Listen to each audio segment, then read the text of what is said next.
ডিগবৈ বিধানসভা সমষ্টিৰ বঙালী বালিজনত পাঞ্জাবৰ মুখ্যমন্ত্ৰী ভগৱন্ত সিং মান। ডিব্ৰুগড় লোকসভা সমষ্টিৰ আপৰ দলৰ সংসদীয় প্ৰাৰ্থী মনোজ ধানোৱাৰ হৈ নিৰ্বাচনী প্ৰচাৰ সভাত অংশগ্ৰহণ মুখ্যমন্ত্ৰী ভগৱন্ত সিং মানৰ। আপৰ ৰাজ্যিক দলৰ সমূহীয়া দলীয় নেতৃবৃন্দৰ লগতে স্থানীয় দলীয় কৰ্মকৰ্তাৰ অংশগ্ৰহণ। মুখ্যমন্ত্ৰী ভগৱন্ত সিং মান প্ৰচাৰ সভাত উপস্থিত হোৱাৰ পূৰ্বে ঝুমুৰ বিহু নৃত্য আদি সাংস্কৃতিক কাৰ্যসূচীৰ পৰিৱেশন। পুৱা 11 বজাৰ পৰা প্ৰচণ্ড ৰ'দত বহি থাকিল সাধাৰণ জনতা।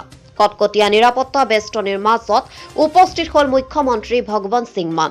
উষ্ম আদৰণি পাঞ্জাবৰ মুখ্যমন্ত্ৰীগৰাকীক। দেশৰ আৱৰ্জনা ঝাৰুৰে চফা কৰিবলৈ জনতাক আহ্বান। জিএছটি, শিক্ষা ব্যৱস্থা, স্বাস্থ্য খণ্ড উন্নয়নৰ সন্দৰ্ভত অসম চৰকাৰক সমালোচনা। আপৰ ৰাজ্যিক সভাপতি ভৱেন চৌধুৰীৰ আদৰণি ভাষণ। উত্তৰ পূব আপৰ দলৰ প্ৰভাৰী ৰাজেশ শৰ্মাৰ বক্তব্য। ৰঙালী বিহুৰ শুভেচ্ছাৰে মুখ্যমন্ত্ৰীৰ ভাষণ। গুৰু নানক আৰু গুৰু টেগ বাহাদুৰ, লাচিত বৰফুকন, শংকৰদেৱ, মাধৱদেৱক স্মৰণ কৰি তেওঁলোকৰ কৰ্মৰাজি আৰু ঐক্যতাৰ সন্দৰ্ভত বক্তব্য। মুখ্যমন্ত্ৰী হিমন্ত বিশ্ব শৰ্মা আৰু ৰাজ্য চৰকাৰক খুৰদাৰ সমালোচনা। অসমত 8,000 চৰকাৰী স্কুল বন্ধ কৰাক লৈ সমালোচনা। दिल्ली सरकार आदर्शरे शिक्षा व्यवस्था उन्नत কৰিবলৈ आह्वान। हम लोगों के बेटे बेटियों को मौका मिलता है। मनोज जी अगर सब कुछ ठीक रहा जिस तरीके से चल रहा है तो मनोज जी 4 जून को देश की पार्लियामेंट जो सबसे बड़ी पंचायत कही जाती है उसकी सीढ़ियों पर चढ़ेंगे। अच्छे लोग अंदर जाएंगे तो अच्छे कानून बन के आएंगे।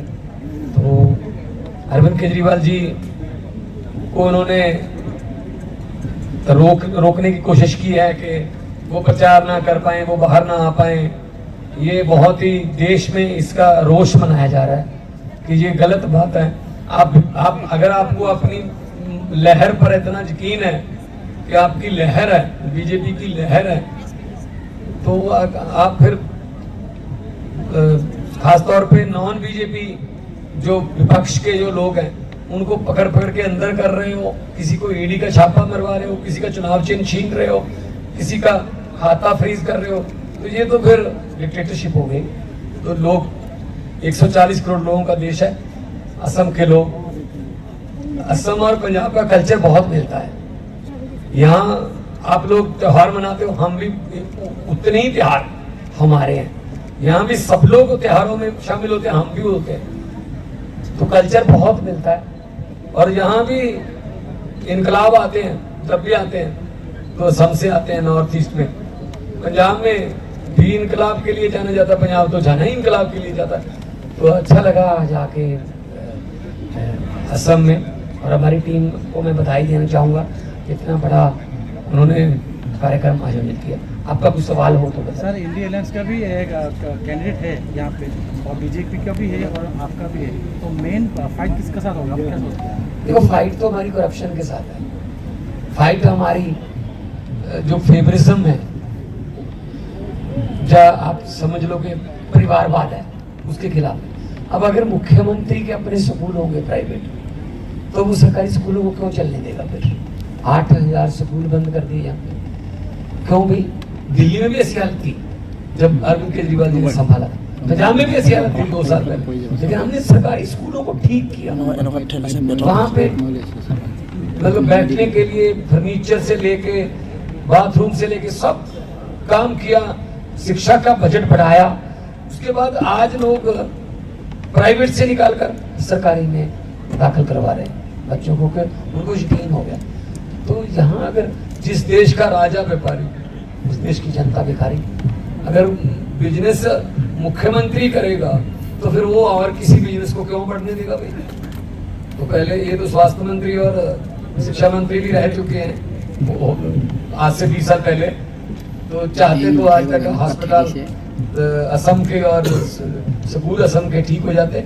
असम वालों को पीजीआई ना आना पड़ता चंडीगढ़। बहुत लोग आते हैं असम से पीजीआई में इलाज करने, क्योंकि है ही नहीं आसपास कुछ। तो लोगों को ऐसे लावारे छोड़ रखा है, इसका जवाब देगी जनता। सर, 13 नंबर लोकसभा जो डिब्रूगढ़ लोकसभा क्षेत्र में जो आप चुनाव प्रचार कर रहे हैं, तो इसमें लगातार बीजेपी के भी जो शीर्ष नेता है, गृह मंत्री है भारत, उन्होंने रोड शो किया। मनोज तिवारी भी आके यहाँ इन्होंने प्रचार किया। क्या लगता है, क्या कारण हो सकता है सर, इतना अमित शाह खुद यहाँ पे चुनाव प्रचार में करने पड़े? दिल्ली में भी करते हैं, दिल्ली में तो हमेशा से पर्चे भी बांटते हैं घर घर, सीटें कितनी आती हैं। वहां तो कभी नहीं लिखा दिल्ली में इन्होंने कि अब की बार इतनी पार, क्योंकि उनको पता होता है अब की बार यमुना पार, बस। उनके पास 6-7 सीटें आती हैं, वो भी यमुना पार से आती हैं, ठीक है ना। तो गृह मंत्री जी वहाँ भी पर्चे बांटते, दिल्ली में फर्क नहीं पड़ता। सर अरेस्ट के बारे में आम आदमी पार्टी का तब आए प्रचार करने। चलो हमारी वजह से आ गए, लोगों ने दर्शन तो कर लिए सर कि अरेस्ट गृह मंत्री कैसा होता है। चलो हमारे डर की वजह से ही मान लो, चलो कई बार जो छोटी पार्टियां हैं या नई पार्टियां वो नंबर में कम रह जाती है, लेकिन दूसरी पार्टियों का एजेंडा तो रीसेट करा देती है ना। इससे पहले ये मैनिफेस्टो कहते थे, संकल्प पत्र कहते थे, घोषणा पत्र कहते थे, अब गारंटियां क्यों कहने लगे? जब से अरविंद केजरीवाल ने कहना शुरू किया, जब बीजेपी के लिए बजने लगी खतरे की घंटियां, तब याद आ गई केजरीवाल की गारंटियां। अब गारंटियां दे रहे हैं जी, हम गारंटी दे रहे हैं जी। मैनिफेस्टो क्यों नहीं कहते, संकल्प पत्र क्यों नहीं कहते? अब चलो कोई बात नहीं, हमारे डर से सही कोई गारंटी तो दे दो, पूरी तो कर दो, जुमले मत सुनाओ। सर अरेस्ट के बारे में जो अरविंद केजरीवाल जो अरेस्ट हुआ, आप लोग बहुत बता रहे हैं कि बीजेपी अलग कर रहे हैं, लेकिन कोर्ट में तो सही बता रहे हैं, इसके बारे में क्या बात? देखो ये टाइमिंग तो देखो ना पकड़ने की। 2 महीने पहले यही बातें वो बीजेपी वाले बोल रहे थे, उनके स्पोक्स पर्सन, अरविंद केजरीवाल को अंदर करना है, अंदर करना है, अंदर करना है। इलेक्शन के समय अंदर कर दिया कि वो प्रचार ना कर पाए, तो लोग इसका बुरा मना रहे हैं। हम फाइट कर रहे हैं, कोर्ट पे हमें यकीन है, जाएंगे सुप्रीम कोर्ट भी जाएंगे, जहां तक हमें जाना पड़े जाएंगे। लेकिन उसी केस में फिर संजय सिंह को जमानत मिल गई, उसी केस में ईडी कह रही है जी हमारे पास कोई सबूत नहीं है, जमानत दे दीजिए। उसी केस में कह रहे हैं हमारे पास तो बहुत सबूत है।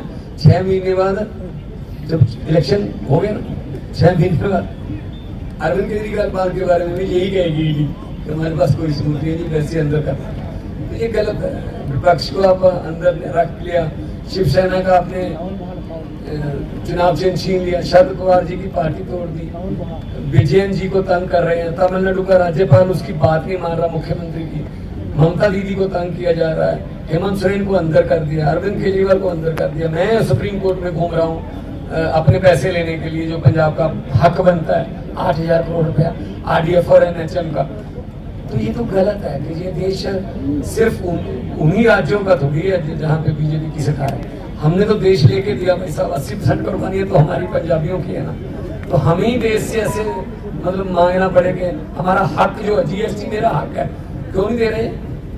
RDF मेरा हक है, क्यों नहीं दे रहे? क्योंकि इनको पता है कि पंजाब में तो बीजेपी कभी जिंदगी में नहीं आ सकती, तो करने तो कोई बात नहीं है, हाई कोर्ट में सुप्रीम कोर्ट में जाएंगे।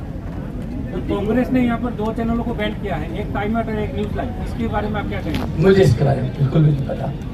कांग्रेस